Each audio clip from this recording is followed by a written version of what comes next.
Ready to explore the cutting edge of digital infrastructure? I'm Carrie Charles, your host of Let's Get Digital. Join me as we dive into the ideas, technologies, and leaders transforming the way we connect, from wireless telecom to fiber networks, data centers, and beyond.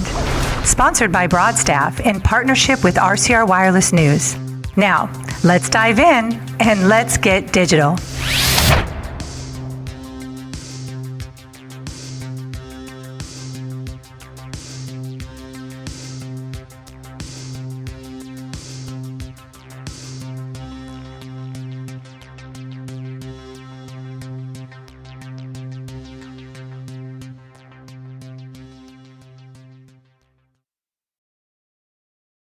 Welcome to the first episode of Let's Get Digital. I'm so glad you're here. I'm even more glad to see my first guest, Hunter Newby. We have a great show for you today. But first, I'm going to introduce Hunter. Again, my name is Carrie Charles. For those of you who don't know me, probably a lot of you don't know me, but you will very soon, because this is going to be an awesome podcast, and I just cannot wait to launch this. So Hunter Newby is an entrepreneur, investor, conservationist, and the owner of Newby Ventures. His primary field of interest has been network infrastructure. As co-founder, chief strategy officer, and director of Telex, he pioneered the carrier-neutral Meet Me room and the development of carrier hotels and data centers in the U.S., leading to massive value creation and economic development throughout the country. Since the sale of Telex, he continues to be a founder, developer, and investor in the creation of multiple network-neutral infrastructure businesses all across North America. Hunter is a recognized authority in network-neutral interconnection and data center industry. He has served on multiple company boards, is a published author, public speaker, and has been quoted in several publications, including the Wall Street Journal, New York Times, and USA Today. He has also been the recipient of numerous awards, including being named the Global Telecoms Business Top 40 Under 40 in 2010. Yeah. And in my view, Hunter, you are an icon. Well, Thank you for being on the show today. thank you. I feel the same way about you. You're an icon too. Thank you, Hunter. Thank you. So I'm excited. We Yeah. have a lot to cover. And Hunter, sometimes when we talk for hours, and I learn so much. And gosh, we don't necessarily have hours, but we do have a lot to cover. Probably going to be, let's say, around maybe 40 minutes or so, 45 minutes. So we're going to bounce around a bit. If there is, let's say, a subject where someone in the audience wants to go a bit deeper, can they reach out to you? Yeah, sure. That's a good point. So what we have lined up to talk about is pretty wide ranging in digital infrastructure. So let's get digital. And we're going to touch on these subjects and move through them pretty quickly because it's a wide range. But if there's anything in there that we touch on that's of interest from anyone that's listening and watching, they could reach out to you and we could do this again and just focus on that one subject. Great. Awesome. Well, let's talk first about one of your latest projects, Connected Nation. Yeah. What is the mission and what problems does it solve? Okay, so as you mentioned in the preamble about me, I've done a lot of things nationally in the US in the major markets, carrier hotel acquisition, meet me room development. And I've always long thought about how to physically distribute neutral meet points throughout the US into tier N markets. So basically into cities that don't have meet me rooms. And that's always, been part of what I've been driven to do, regardless. It goes back many years, decades. So I met Connected Nation. They're a 501c3 nonprofit focused on rural broadband. So closing the digital divide is their mission. And I met them many years ago, so around about 2017. And as I got to know them and asked them what they do and what they're working on, it's a lot of grant writing, um, a lot of FCC broadband mapping, advocacy, and that sort of thing. They have a lot of programs for children, K-12 students, They have a big veterans program to train veterans to get them back into the workforce, which is really important. Um, and I asked them more about the network infrastructure side, like what do they know about how the internet works? And they weren't familiar with carrier hotels or meet me room. And I thought, well, that's what's wrong with rural broadband in America. The preeminent nonprofit that gets all this funding to solve the digital divide doesn't really know how the internet physically works. So I invited them to New York. I showed them one of the properties I was a partner in at the time, 325 Hudson Street, and I gave them a tour from the basement, the manholes, all the way to the roof, and the meeting room and everything. Um, and long story short was at that moment, um, they asked me if I thought it would be possible to take that design that I have and bring it to rural America. And I said, well, let's find out. And since then, we've worked together very closely, um, drafting the Internet Exchange Bill. And we worked together on a project in Iowa where we helped reduce the cost of transit for school districts by over 90%, which was shocking to everyone there that was involved that didn't believe that it was possible. Um, and then through COVID and coming out of it, um, we formed a joint venture.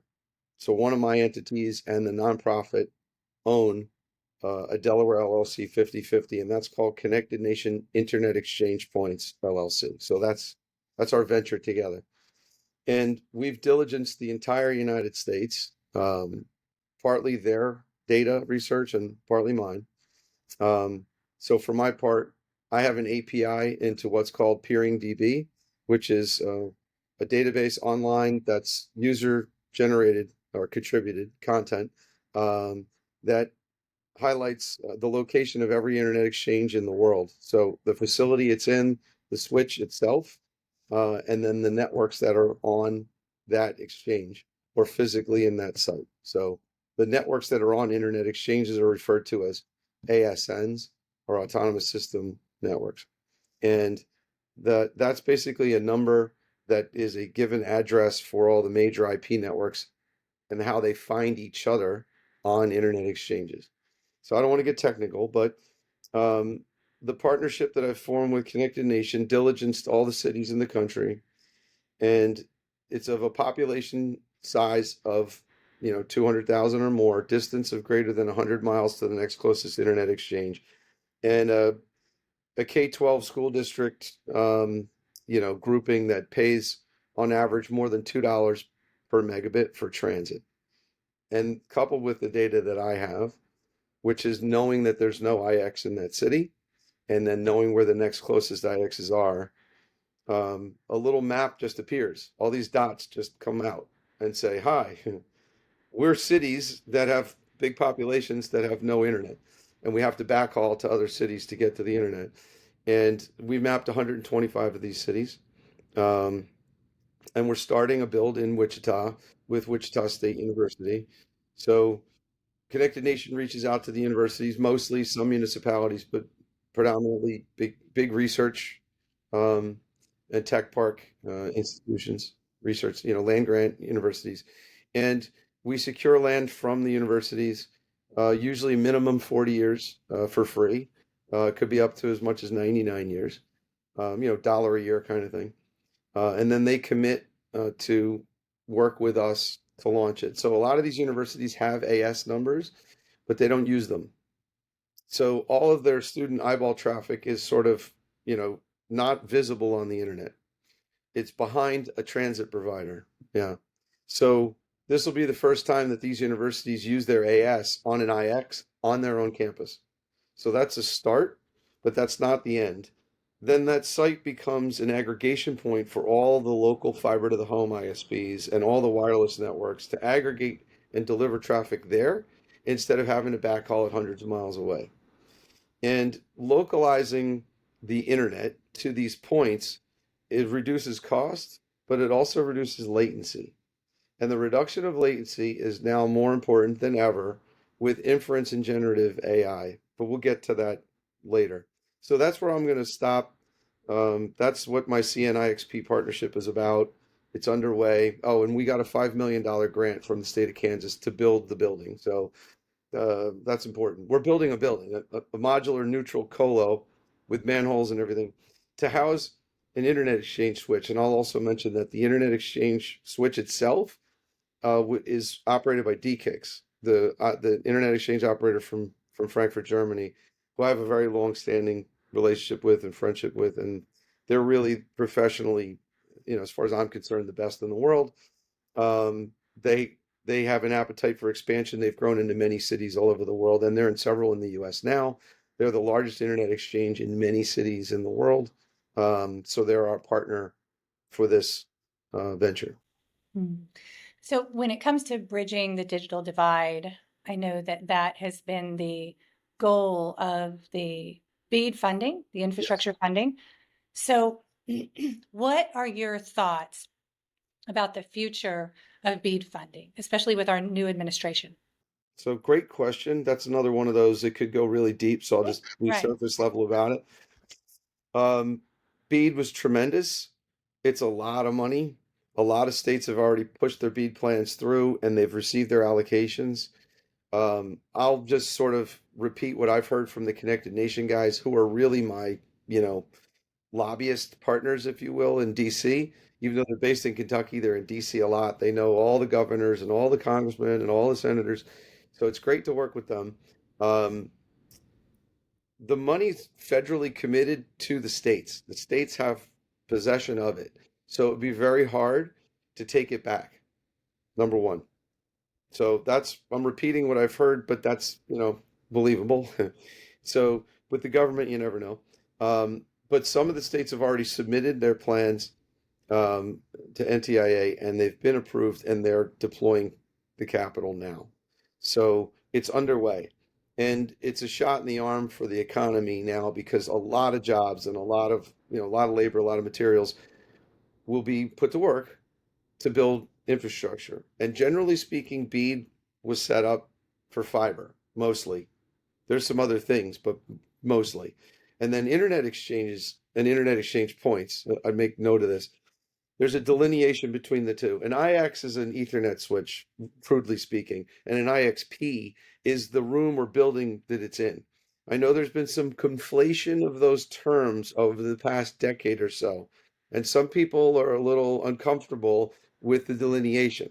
But if an IXP was an IX, then there would be no D kicks. It would be D kicks, or or whatever. So just not to belabor that, in the middle mile grant, which was a $1 billion grant, IX and IXP, for the first time ever in the history of broadband grants in the United States, were actually defined network elements and grant eligible. Now, think about that for a second. That was like 2022, 23. All the years of broadband grants, there was never a network map ever submitted as part of a grant application that highlighted an IX or an IXP. It was only about fiber. Broadband equates to fiber, and broadband equates to internet, and it was a catch-all, but it's not. Fiber goes to a home, but where does it go to on the other side? And that's what we do. So introducing the concept of the IX is a destination for fiber to get to localize traffic and reduce cost and latency. So from my research, um, I was able to see from the PeeringDB API where the internet exchanges in the US and the world, but in the US are today.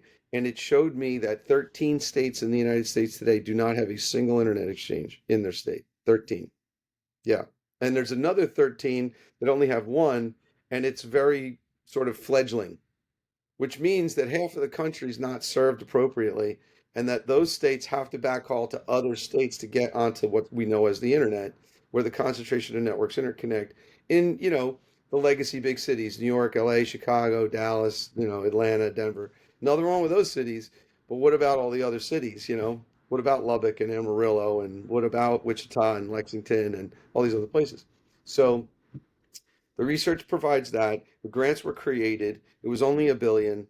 No money went from middle mile grant to an IX or an IXP, which is unfortunate, even though we applied. The grant we got from Kansas was a state level grant, not an NTIA, middle mile or BEAD grant.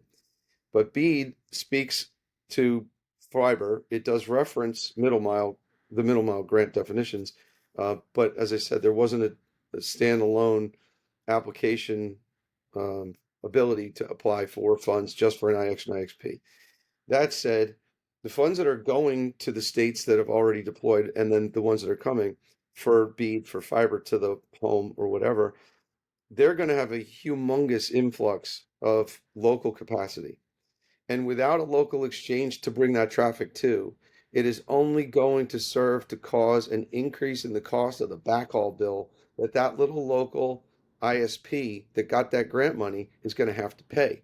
The problem is the grant money is for capital costs, non-recurring. It is not for operating expenses. So all the fiber to the home and the increased speed that the end users are going to get, the problem is they're going to use it, and then that's going to end up in the head end of that last mile network, who then has to hand it off to the backhaul provider. And the backhaul bill is going to go up 10x or more. And it's going to be a financial distress situation. And I've heard that. It's not just me positing that. I've heard that from the CFOs of the RLECs that are out there that are doing it, that have asked CNIXP what we do. And as I explain it, and we bring the internet to you to reduce your transit costs, basically your backhaul costs, they look at me and say, how fast can you bring this to where I am? Because every grant dollar we get, we go out of business faster. Yeah. So that's reality. Whatever anybody else says about this, that, the other thing, that's reality. It feels good for the moment when you're spending the money, you hire big crews and a lot of labor and whatever. But then at the end of the day, here's the bad news. The bill comes. And the bill is that you give people a gig at home, they use it. So that's what's going on with BEAD. And I think it's going to still be around. I would hope that there'd be a more holistic plan around the deployment of that capital, which would include and incorporate the localization of IP traffic to each state such that it stays within their borders. And there's reasons for that too, data compliance, privacy, and otherwise, which also ties in a lot to AI. Inference and Gen AI are going to have, particularly for banking, for healthcare and insurance, they're going to have requirements, sovereign state level requirements, where the data that's generated in the state needs to stay in the state. And the problem is that these people are operating at layer 7 and whatnot. They don't know that this layer 0, 1, 2 infrastructure doesn't exist, because most people that operate at the higher layers of the stack don't know how the internet actually works. They just think the internet's everywhere because I have my phone, but they don't know that that is leaving the state. And there will be with AI soon enough requirements to have data traffic secure, and especially things that, from the AI level where it's thinking and it's doing for you, and it's your digital assistant, and you're giving it instructions. That responsibility, particularly like with a bank, cannot be outsourced like the cloud to Amazon. It has to be done by the bank itself, which means that these banks are going to have physical presence in all these states, and they're going to need to route bits locally. And when they find out that they can't, in 13 states, keep the bits local without direct interconnects to every last mile provider, which they don't have, they're going to want to show up and connect to an exchange that already has all the last mile providers connected to it, like they would in New York or, you know, LA or San Francisco or whatever. But when you get into some of these other states, it doesn't exist. It needs to be built. We've gotten away with not having to do it as long as we have, and now it has to happen. So we got to build a consensus that the problem exists, present the solution that's neutral and fair from a pricing standpoint, get those with the need to fund the solution, and then we can deploy the model. Does that make sense? Yes. Great. Yes, it Okay. does. Thank you. Let's switch gears to data centers. The power issues keep data centers up at night. Do you see any scalable solutions here? Yes. All right, let's talk about it. So the power problem for AI, which sort of crept up on everybody, like nobody knew, and then all of a sudden ChatGPT, hey, I was like, what? And then all these GPUs came out and the power spikes, and there's so many things that are broken with the old way, which is only a few years ago, but it was the way it was for a very long time. Um, that AI has stress tested and broken in certain aspects. But when talking about this, you have to qualify which AI you're referring to because there's different flavors. So, large language model and machine learning is what's referred to as training. And that's the stuff that's the macro, big power, 100 megawatts to 200 to 500 to whatever. And then there's inference and generative AI, which is more interacting and generating, which is, you know, a different power requirement on a more distributed basis. And the delta between the two in terms of power is also captured and mirrored in the delta between the two relative to latency. So training model AI, which is like the first thing that people sort of heard about and got familiar with, their first impression of it was that it doesn't care about latency, right? It's very latency insensitive. Um, and that's true, but that's not true for all AI flavors. So a lot of people have this belief that, oh, AI doesn't care about latency. That is not true. AI and the inference in Gen cares a lot about latency. It has to be very low latency in order for it to work. Like a real-time conversation like this between yourself and a digital assistant, you don't want any lag time. You don't want any buffering. You don't want any packet loss. Okay. So there's that. Then you could think, well, large language model, machine learning, training model, AI data centers, the big ones, they basically have chased power. They go to where power is. Because as we can see, it's been very hard to find power. A lot of the available stuff got snatched up, and then land that had power, and I mean, really macro level things have occurred where certain hyperscalers have literally bought nuclear power plants. They have no business being in the nuclear power business, but they bought the whole power plant because they wanted all the power, and that's not even enough. If you turn, you know, and you look at inference and gen, because that has to be distributed in order to effectuate the lower latency, the power requirements or the demands are incrementalized, albeit they're still much larger than what we would even consider a big data center a few years ago. We're talking about 10 megawatts, 20, 30, 40 megawatts altogether for these hyperscalers on inference and gen deployments for GPUs. Um, it's still that is still less on a distributed basis than the macro training data centers that are 200, 300, 400, 500. Yeah, where we've reached the point where no one can find that. It's very hard to put all the pieces together. So on sourcing that, you've got supply chain issues, you got labor shortage issues, but now the bigger issues is just if you include power in supply chain, it's still part of the same thing. The power is kind of its own category. The power demands for those data centers have exceeded what the utility grid can provide, what it can deliver, because the utility grid model was not built to support AI on multiple levels. The utility grid model is like a sort of load balancing, rob Peter to pay Paul shared model, where if there's like a big spike here, we take it from there and that triggers brownouts and blackouts. Well, historical averages, and I won't name names, but historical averages for grid interconnects by like major utility companies that manage several states, they're like around 60%, draw. So to connect to draw. So if you got a megawatt, you only use 600 kW on average, historical. The training model data centers with GPUs use 100%, 100% of the time. So that blows up their whole ratio model. Yeah. And then it spikes. So when there's a lot of processing taking place at a certain place, that power draw can exceed what it's supposed to even do. Um, that backflows onto the grid and it creates all sorts of havoc. So we've seen utility companies rescind grid interconnection letters that they issued, 2, 3 years ago in projects that were given the go ahead for construction. But now those projects are done construction, waiting for the power, and it won't come because the utility said, "Whoops, sorry, we oversubscribed. Um, we'll deliver it in 6 years." Yeah. So we got a lot of white elephants out there with no power that don't generate any cash because the hyperscaler, whoever the off taker was, won't pay for it until it's finished, and it's not finished without power, so it just sits there. There's a lot of them. Yeah, that's bad. You can't find the power, and then there's permits and approvals to build okay, new or anything, substations, but the amount of power that's being requested, it's insane. Um, they have to get approvals for that. In some cases, they have to build whole new power plants.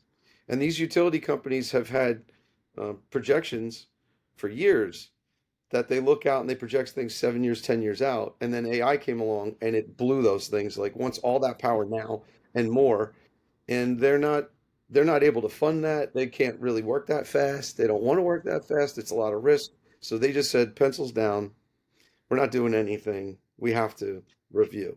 So that shrunk the available market in terms of the land power resource even more.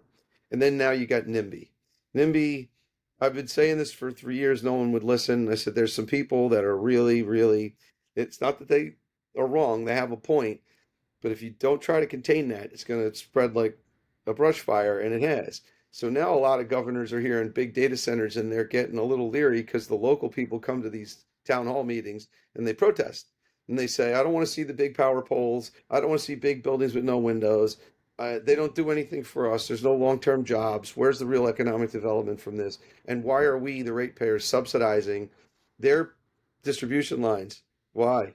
Why should we fund their transmission lines?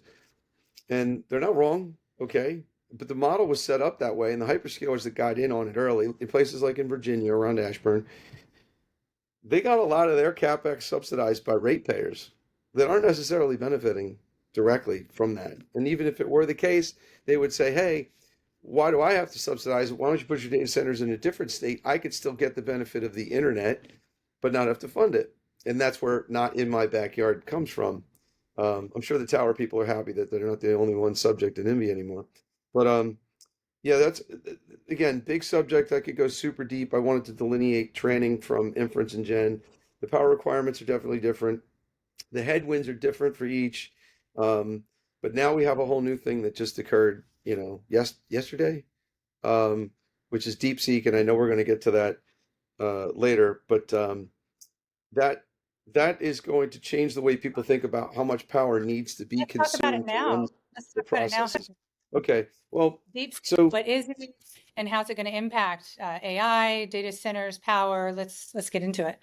yeah, so on the training model side for the macro level power, the hyperscalers realize that they can't rely on data center providers anymore because they're not reliable.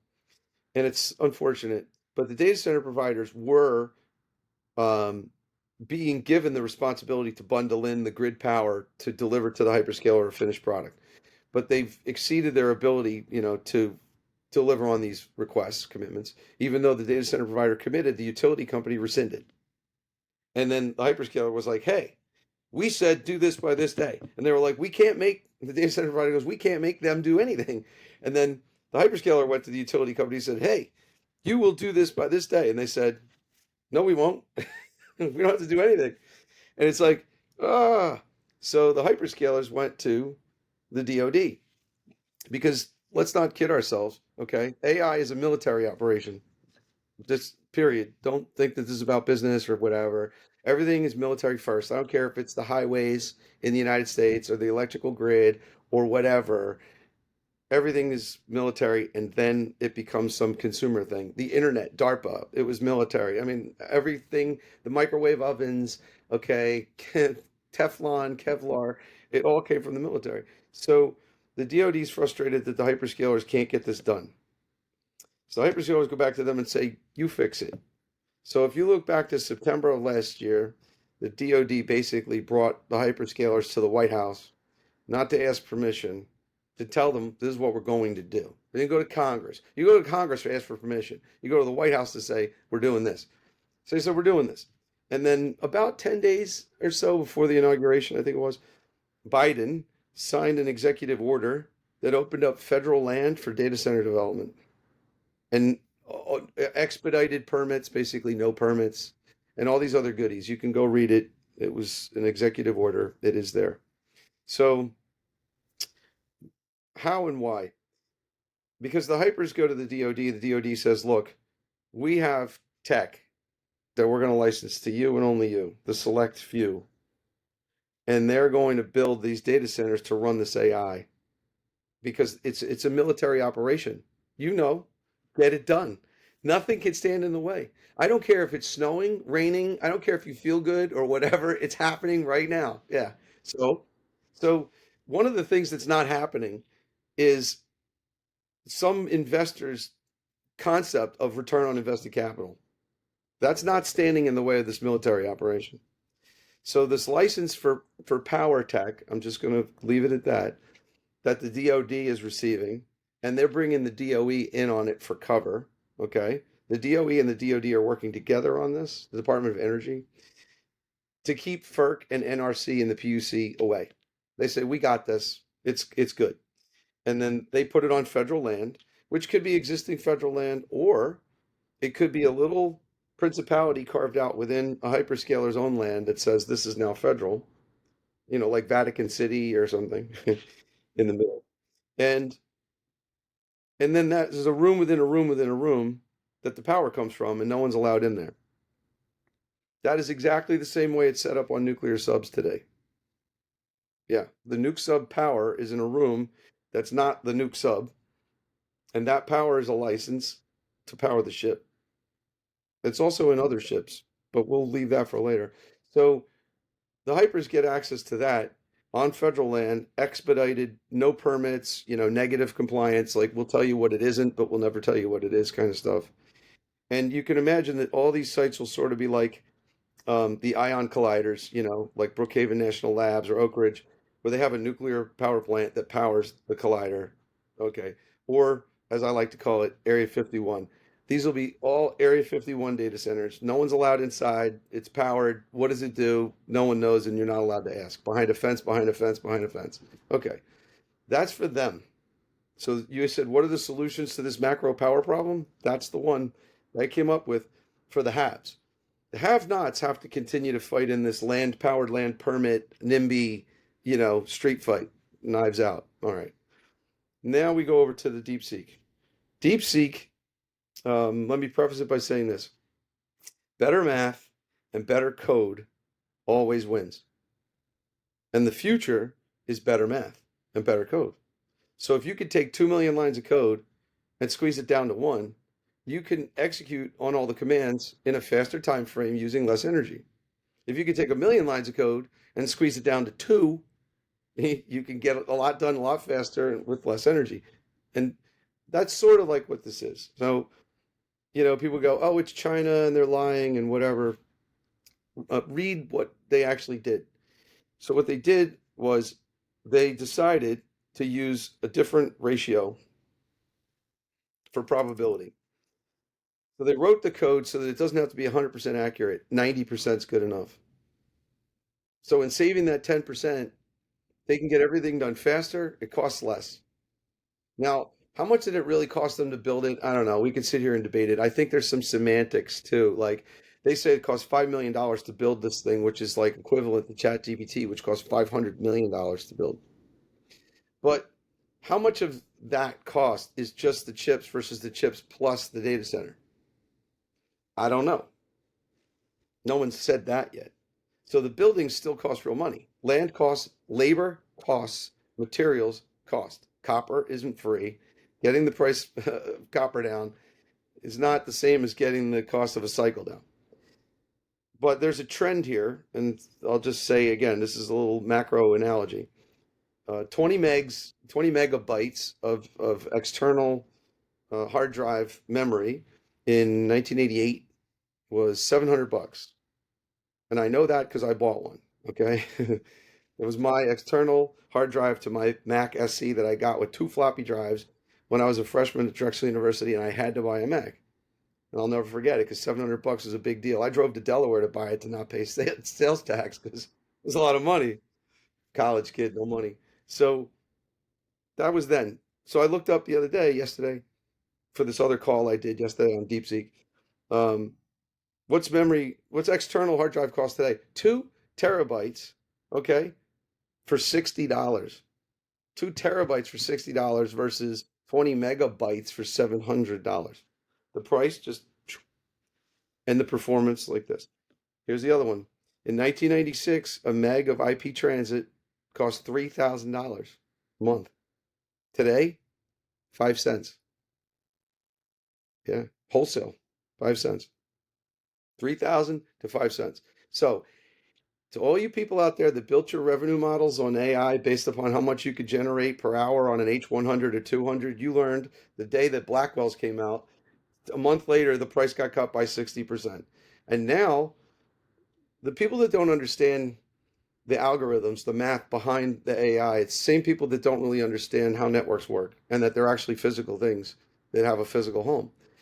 And because you lack that comprehension, but you're going with what everyone else is saying, and it's like, oh, it's AI, it's AI. It's like, oh, it's endless demand. That reminds me of the dot-com bubble, dot-com this and dot-com that.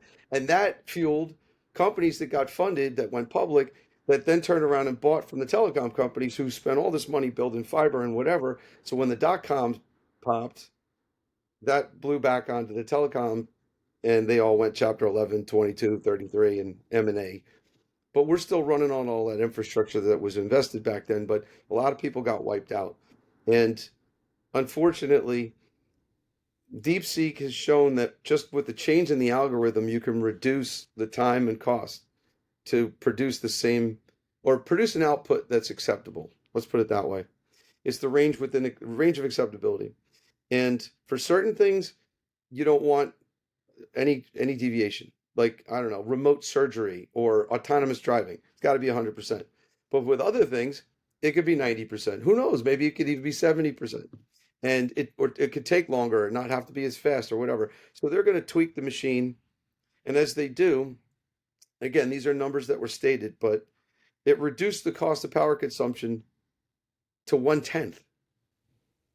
So that made everybody think, well, what are we building here? We're building to something that we think was right a day ago to a couple of years ago, where all this crazy hyper extrapolated, let's go get land and build gigawatts. But if the same output could be done for 1/10, or is it going to be made up in demand, or like what does that mean? So it's like, well, there's a lot of fundamental questions on number one, the revenue models of those that base their models on like NVIDIA chips that are still current, but the technological obsolescence, the rapid accelerated depreciation, boom. So what does that mean? You could still use them, they still work, but you can't command the same rent for it. So that just reduced your revenue, which now you can't generate enough cash to service the debt that you used to borrow to buy the chips. Oh, problem number one. That makes you a risky credit. Problem number two, you've just signed leases for white space and data centers that are now thinking, oh crap, are my customers going to file? Which then locks up your space in bankruptcy court. You can't get cash. Your tenant might be out of business and you don't even know if their assets are going to be worth buying for 10 cents on the dollar. And is somebody going to come in and pay the same rent, or are they going to negotiate it down?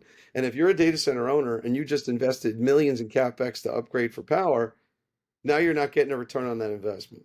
Maybe. You have to wait to see. Beyond that, there are the people that borrowed billions to build these buildings for off takers that are either these risky credits now shown to be potentially, or the hyperscaler market, which you think is going to go on forever, but it's going to navigate towards the DoD DOE deal, because what they're doing on that level, cost of power, the DoD's licensing technology to the hyperscalers, a license, cost plus. The construction of the building, it's not going to be a data center provider, Kerry. It's not going to be your run-of-the-mill data center providers. It's going to be Halliburton. It's going to be Black and Veatch. It's going to be Skanska. It's going to be construction companies that are going to do it at cost plus. I say cost plus 3%. People go, no, that's crazy. Cost plus 5. I'm like, okay, fine. Cost plus 5%. You know any private equity people that want to do anything for 5%? No. I don't even know any lenders that want to do anything for 5% right now. 15 maybe. So the hypers are not going to allow anybody to get rich off of them. And they're getting a path to execution, and their cost of power on a license over the next, let's say that the energy that they're buying a license to, um, it'll last for decades. And if you amortize it over those decades, the cost per kW, if you wanted to calculate it, it's lost in the decimal point. So that's never going to come back onto the grid, by the way. It's all going to be consumed locally because it's either on or off, and they're going to grow into it. there's sort of a minimum threshold too for how much these things are in terms of a deployment. It's well north of 300 megawatts and per unit. If you need more, you just add more. I'd like to see these things get incrementalized because it could help a lot on where I'm going. But if not, that's fine. We could still stick with, three-phase 480 grid power and fight it out. But um, the fact that the hypers will get access to something on a license agreement, it's completely skewed. Again, it's military operations, so don't even think it's apples and oranges. It is, but they're not connecting to the grid and paying 5 cents a kW or whatever the number is. All everybody else is. So there's another big question. If you're trying to be in the AI business and you don't have access to that, how do you compete? So there's a lot going on. And I'll stop there. I could go further, but I'm gonna stop there because we have other things to cover. But hopefully that answered your question. I know I had to add in the DoD thing. The executive order gives it away, so to speak. Um, and the DeepSeek thing is just a wake-up call to better math and better code is coming. And if you haven't figured that out, you think your revenue model is going to stay the same for the next 2, 3, 4 years? No way. The transit from $3,000 a meg to 5 cents, just map that. Like uh, felt like a stone. How do you make up for that? And then last thing, AI is an application. Think of it like this: that'll become embedded in everything, and it's kind of like email. It's email's ubiquitous, but how much do you pay per email? You don't, right? You don't even think about that. So AI very generic, but AI will be embedded into everything. Will you pay extra for the AI? No. So how do you get something so ubiquitous that it's used by everybody? The cost of embedding it is incremental to your current operations. That's where the cost of it has to get down to. So it can't be we have to absorb the cost of billion-dollar buildings and billion-dollar power and billion. No, we need better math to bring the functionality down to it can fit within what we have. Otherwise, sure, people can go build multi-billion-dollar buildings and power plants and everything else, and they can lose all their money. It's like, sure, it's fine. You want to make it happen a lot faster, and it doesn't fit in anybody's revenue model, or you're competing against people that have better tech that aren't charging for it and you are, you're dead in the water. Right. Okay. Well, it's interesting because this actually affects the question I was going to ask you about workforce potentially, because there's, major talent issues and labor shortages in the data center space. Um, but will that still be the case with, let's say you said, better tech and, things are changing obviously rapidly. But first, let me ask you, what roles are right now and will be in the highest demand with the data center space? And I'm curious if you see any solutions for automation and technology and how that would reduce the need for humans, or will all these humans, hundreds of thousands of humans, still be needed in these data centers or to operate the data centers? The answer is a little bit of both. So, construction labor is paramount, and skilled labor, electricians, skilled labor, um, and others. Okay.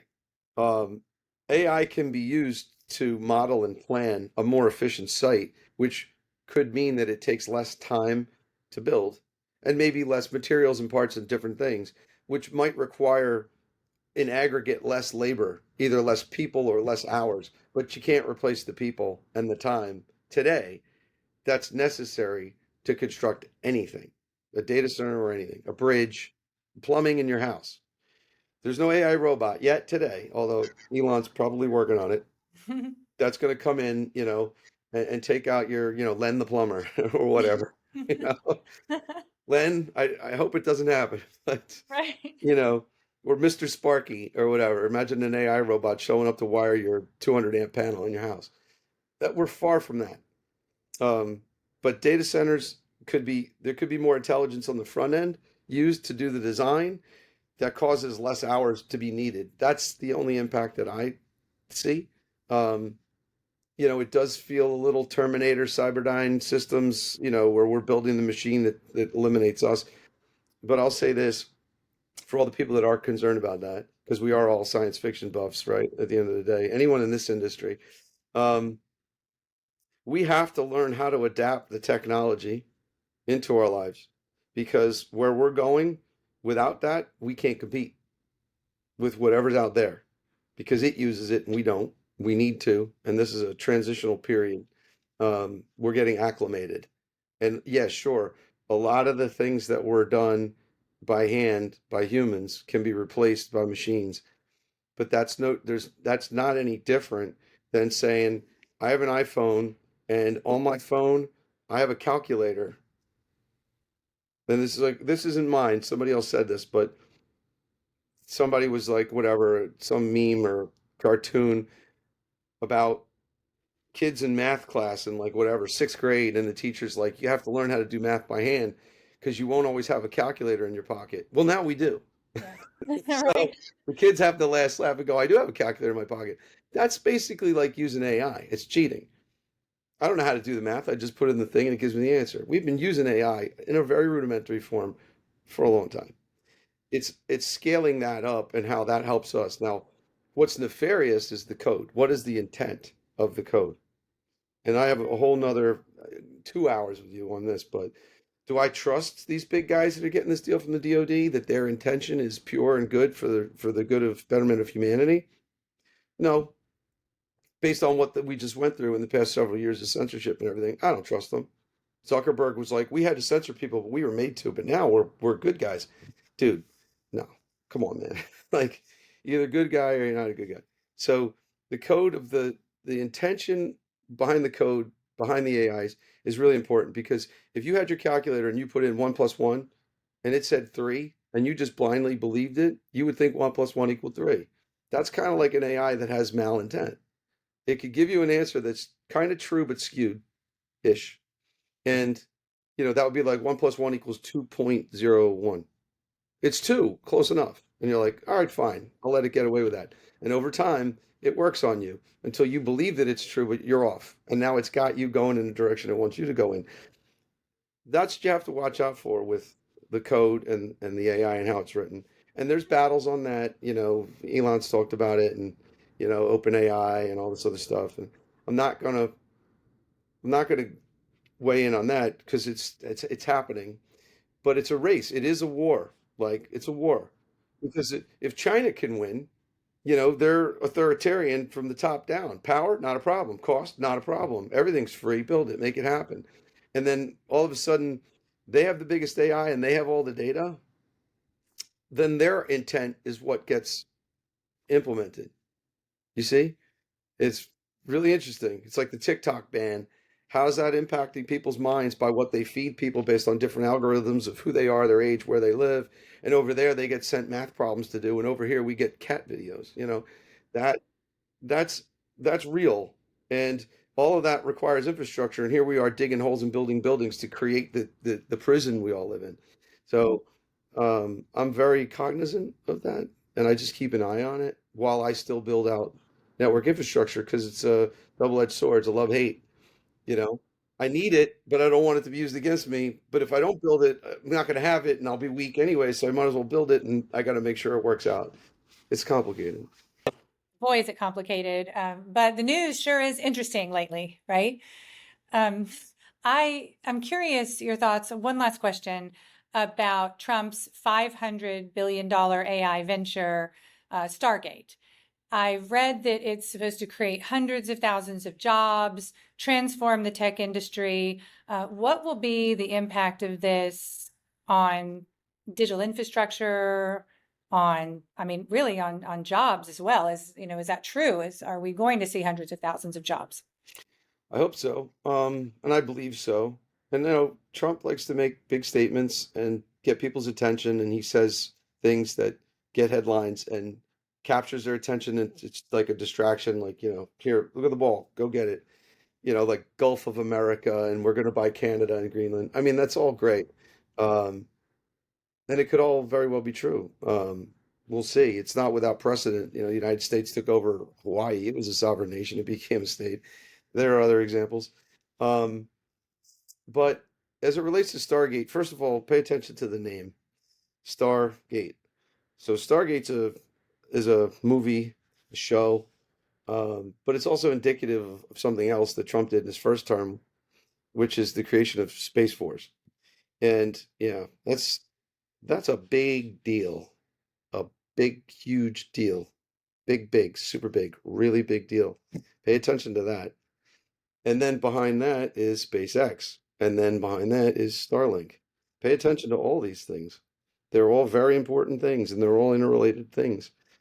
Stargate's more of like a terrestrial thing that ties to star things, like space related things. But it's under the guise of an investment from Masa-san, which is nice. And, you know, OpenAI and Oracle, also great. Bringing Oracle into the fold, trying to bring them up to hyperscale level. Um, $500 billion is a number. I know Elon said that they don't have it, but whatever. They'll get it. Is it going to require that much capital? Sure. At the rate that money was being raised in all these crazy energy funds and infra funds to do data center AI or AI data center, yeah, sure. But again, when you look at better code, better math, and then you also look at the hyperscalers going to construction companies to build these things, not data center providers. When you take out the factor of a 30% IRR on invested capital for a data center and you make it 3%, a lot of the capital won't be investing in that area. They'll go chase where they can get those returns because that's how they get paid. Um, Not to say that there isn't a need for investment, it's what the return expectations are on that $500 billion. So where can it be deployed to get a return that would satisfy the investor over the next however many years? Because Kerry, you can see the landscape is changing like on a daily basis. It's like a mirage. I looked at a thing, and all the guys at investment community, they like to write big checks. We write big checks. Why? Because they make more money. More bigger the fees, the bigger the returns or whatever. They're not writing big checks into things like that make 3%. They're not. They buy T-bills. So how does the capital get deployed and into what? Maybe there's some new energy technology that's going to come out that requires a big capital investment that's going to help AI, for example. Maybe it's an investment into, I don't know what, chip fabrication, back onshoring factories that make the stuff here. Trump likes that. Um, all the above in the resources and materials, and if there could be margins generated that satisfy the investor, then we can have that level of capital deployed from, this particular venture. But for sure, it all needs to get built. We don't have it. What we have is like the starter kit. We have long haul fiber from 25 years ago plus. That has to change.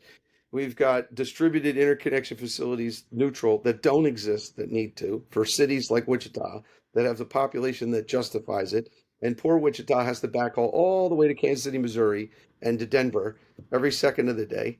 Yeah, because the internet's not in Wichita and other cities just like it. So if you have a realistic expectation for return, and I think in infrastructure, if you're not ready to be in it for at least 10 years, then don't get in, you know? And then if you're in it for 10 and you like clipping a coupon for a really long time, you're in a great place because this infrastructure is needed and it's going to be around just like the infrastructure that's been around already for decades. So I think it's a really great announcement. It's sort of like a moonshot kind of deal. Um, and we'll see how it goes. Um, as they deploy it, I think it'll shift here and there, but the commitment is definitely to data centers and AI and fiber and technology and network and communications. That area, I can't say it enough. The return expectations versus what reality is the rub. That's the shift, right? And then ultimately, who is supposed to make the capital investment? You can look at that DoD, well, the executive order linked to federal land, linked to read the names of the people that were in that meeting, and that'll tell you everything that you need to know. Yeah. Hunter, I love our conversations. I have to close, and I'd love comments and suggestions of future shows. I mean, we could talk about so many different subjects. I want to thank you for coming on the show, especially Thank on the first episode of Let's Get Digital. you. My pleasure. Thanks. An honor to be the first. Yes, I appreciate you. And I'm sure I will see you soon at Metro Connect, Oh, right? yeah, absolutely. Wonderful. How can you be reached? Just through my website, newby-ventures.com. That's fine. Go there. There's Okay. a about thing and a contact thing. Sounds good. Thank you, Hunter. I know I'll see you Thanks, soon. Barry. Thank Okay, bye. Thanks for tuning in to Let's Get Digital. This podcast is powered by Broadstaff, a national staffing firm specializing in digital infrastructure talent. Don't forget to subscribe, leave a review, and join me next time as we explore more stories at the intersection of technology, talent, and transformation. Until then, let's get digital.